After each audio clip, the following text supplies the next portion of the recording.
매도도 안 되고 그나마 지탱하고 있었던 전세가도 떨어지고 나면 그야말로 역전세가 나는 거죠. 안녕하세요. 집 보여주는 여자입니다.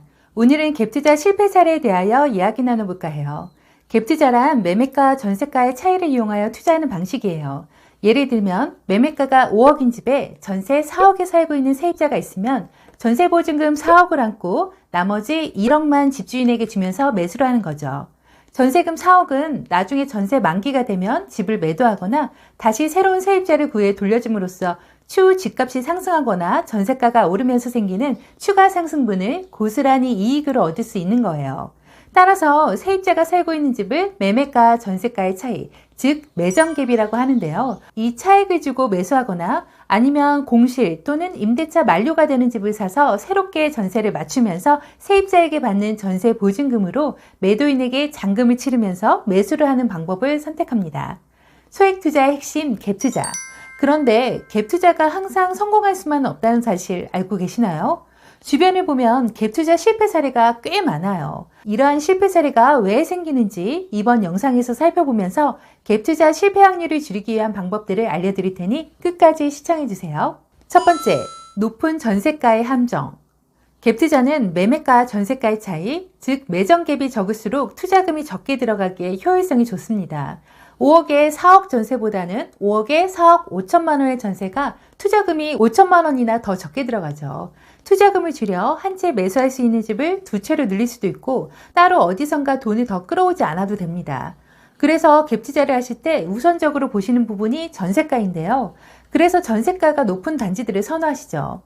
그런데요, 전세가가 높다는 것은 무엇을 의미할까요?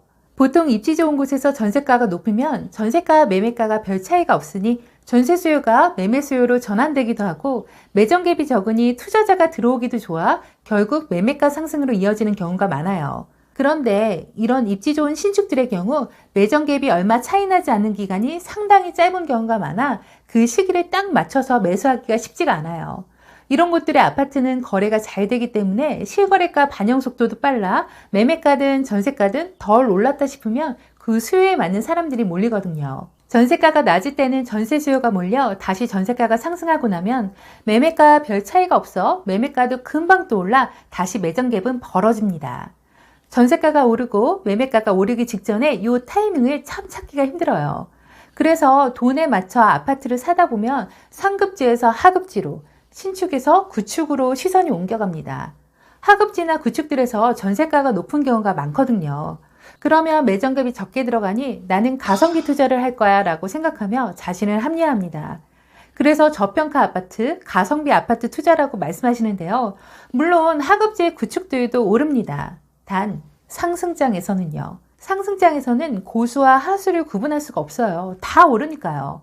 그리고 하락장을 경험하지 않은 보통 2018년도 이후 투자를 시작하신 분들은 자신의 투자 실력에 대해 자만하시는 경우가 많아요. 진정한 고수는 하락장에서 구별된다고 하죠. 하락장에서는 가장 먼저 지방의 하급지 그리고 구축부터 떨어집니다. 부동산은 무조건 입지예요. 사람은 입지 좋은 곳으로 몰려가기 때문이죠. 지방은 교통이 불편한 곳이 많고 학군지가 뚜렷하기에 좋은 입지가 한정적이에요. 그 입지에서 밀려나는 아파트가 상승을 할 경우는 입지 좋은 아파트가 너무 많이 올라서 못 들어갈 때 대체지로 보는 수요가 많을 때거나 그 주변에 뚜렷한 호재가 있을 때예요. 반면 하락장에서는 입지 좋은 아파트도 가격 상승을 많이 못하기 때문에 굳이 입지가 떨어지는 지역까지 보진 않아요. 따라서 입지가 좋지 못하고 오래돼서 상품성이 낮은 아파트부터 하락장에는 먼저 떨어지는 거죠. 이러한 상황에서 매수를 하려는 수요는 거의 없어요. 그나마 수요가 있을 때는 매수보다는 전세를 택합니다. 전세 보증금은 떨어질 리가 없으니까요.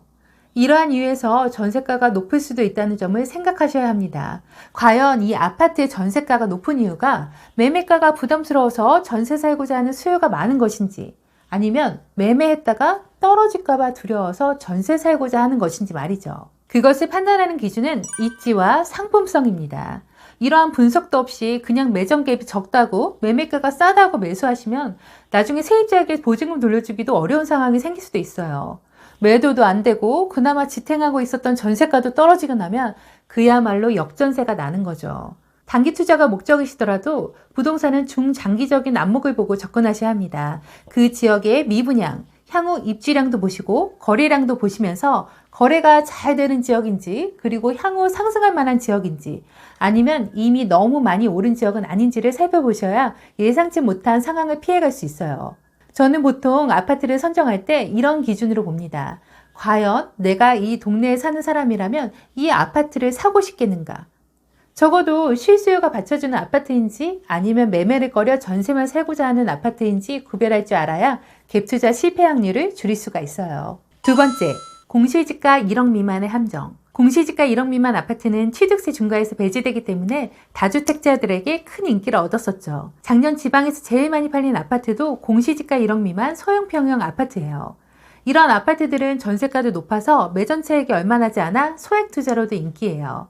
시기만 잘 맞췄다면 무피 투자도 가능했기에 한 사람이 여러 채씩 사들이곤 했었는데요. 여기서 생각해야 할 부분은 과연 내가 이 아파트를 나중에 팔 수 있을까라는 겁니다. 사는 것은 쉬워요. 적당한 물건 중 내 자금에 맞춰 하나 고르면 돼요. 그런데 파는 것은 내 맘대로 되지가 않아요. 가격이 안 맞을 수도 타이밍이 안 맞을 수도 있는 거예요. 그래서 내가 과연 이 주택을 오른 가격에 팔 수 있는지, 반대로 얘기하면 이 주택을 사려는 수요가 존재하는지가 가장 중요하게 고려해야 할 요소일 것입니다. 보통 이러한 주택들을 사는 외지인 투자자들은 비슷한 시기에 한꺼번에 들어갔다가 매도 시점이 되면 한꺼번에 빠져나오는 특성이 있어요. 그렇기 때문에 비슷한 시기에 매도 물건이 다량으로 쏟아져 나올 수도 있는 거예요. 그렇다면 생각하고 있었던 매도 시점에 주택을 팔지 못하는 상황이 생길 수도 있다는 겁니다. 더군다나 이 공시지가 1억 미만 아파트는 보통 20년 이상 구축일 확률이 높은데요. 재개발이나 재건축 이슈가 없는 한 노후화는 계속 진행되는데 특별하게 입지가 좋지 않다면 받아줄 수요가 많이 없어요.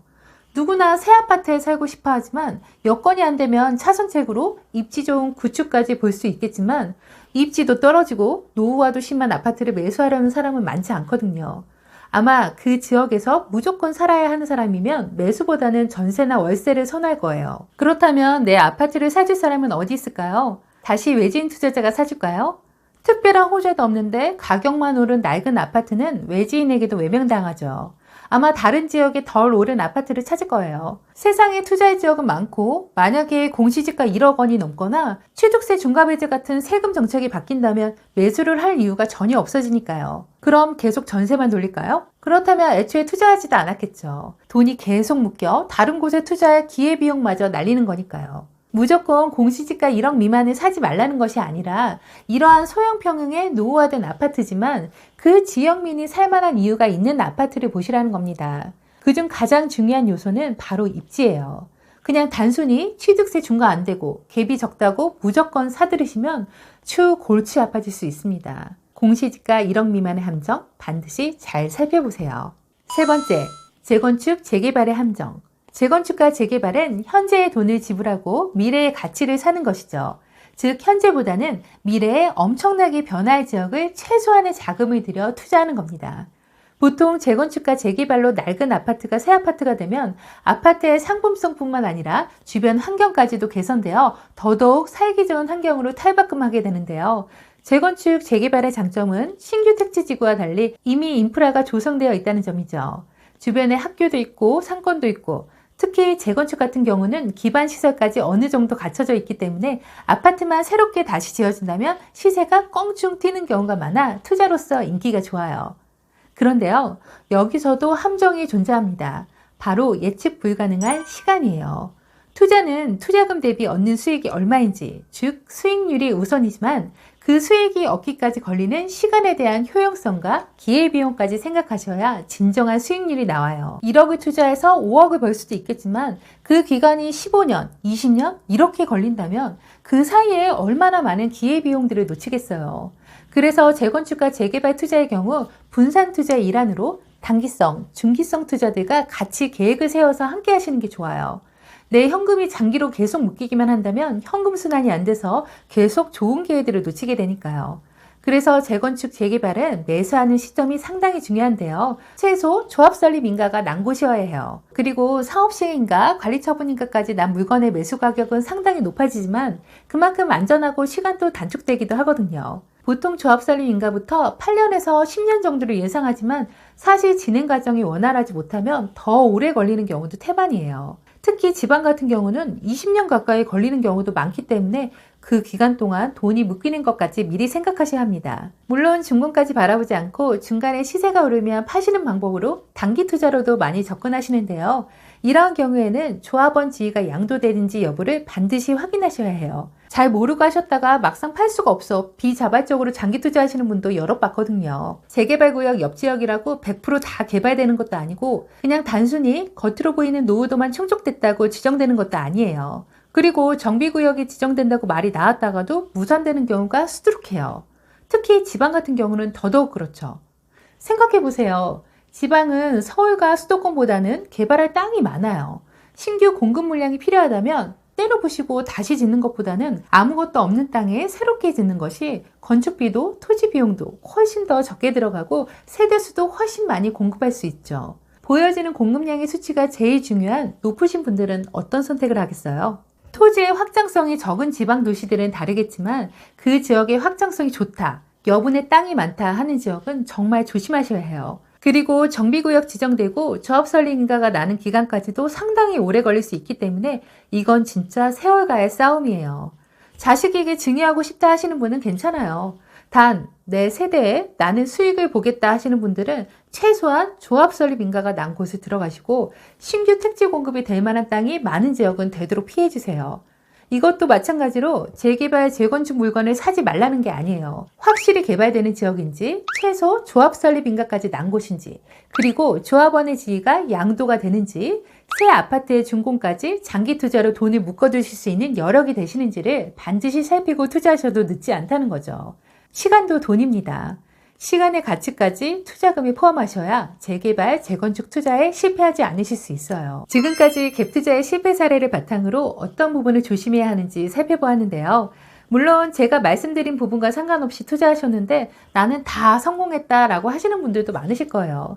하지만 부동산은 사이클이 있기에 항상 상승장만 있을 수는 없어요.